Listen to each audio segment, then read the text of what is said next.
Assalamualaikum warahmatullahi wabarakatuh. My name is Sarah and my partner Nur Laili.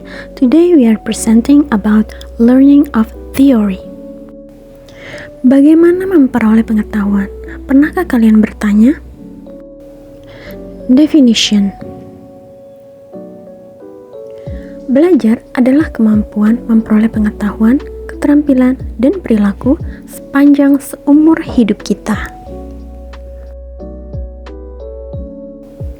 Namun, pernahkah Anda bertanya-tanya, bagaimana kita belajar? Proses apa yang terjadi di dalam otak kita yang berkontribusi terhadap pemahaman dan penyimpanan informasi?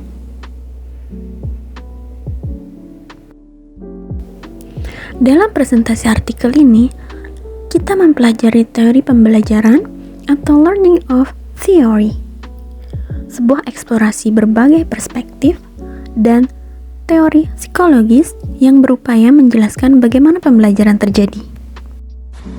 Ciri-ciri belajar menurut para ahli.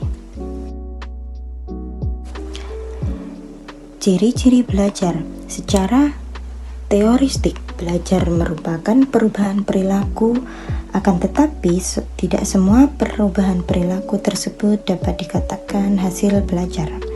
Perubahan perilaku belajar selalu ditandai oleh ciri-ciri perubahan yang spesifik. Di antara ciri-ciri perubahan khusus yang menjadi karakteristik perilaku belajar yang terpenting adalah: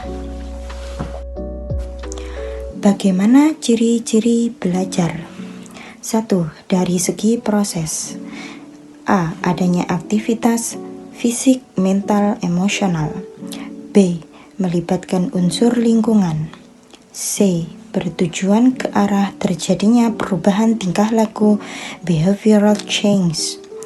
2. Dari segi hasil, bersifat relatif tetap, diperoleh melalui usaha. Bagaimana ciri-ciri pembelajaran? 1. Adanya unsur guru.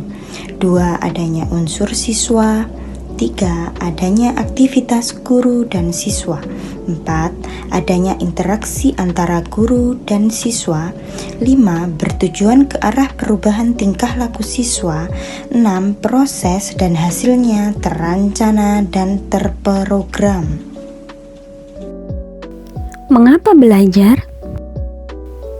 Ada beberapa alasan mengapa kita harus belajar menurut para ahli teori. Yang pertama, dengan belajar kita dapat memperoleh pengetahuan dan keterampilan.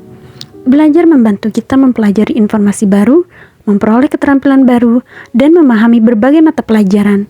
Pengetahuan dan keterampilan ini penting untuk pertumbuhan pribadi dan profesional. Yang kedua, perkembangan intelektual. Belajar dapat meningkatkan pemikiran kritis, kemampuan memecahkan masalah, dan keterampilan analitis.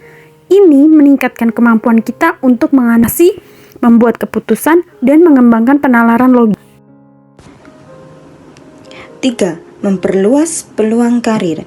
Pendidikan dan pembelajaran penting untuk kemajuan karir. Banyak bidang pekerjaan memerlukan kualifikasi pendidikan, gelar, atau sertifikasi tertentu. 4. Pengembangan pribadi.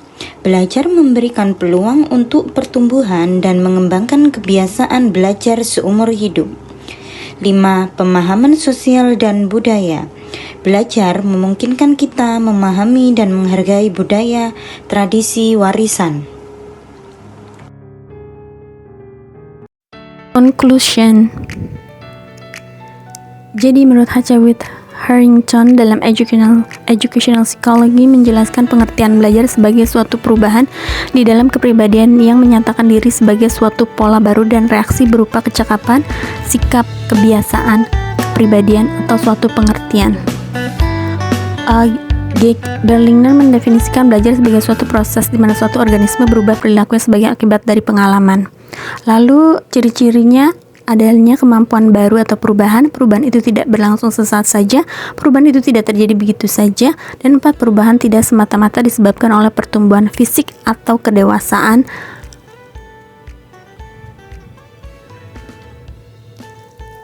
Lalu alasan belajar adalah pertama, ada semacam dorongan rasa ingin tahu.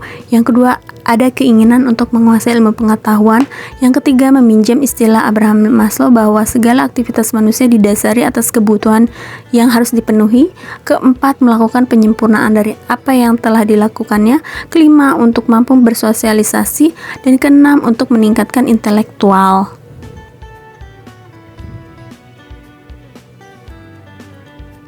Lalu ketujuh, untuk mencapai cita-cita sebagai manusia yang membutuhkan. Yang kedelapan, sebagai orang ada yang mau belajar hanya karena untuk mengisi waktu luang.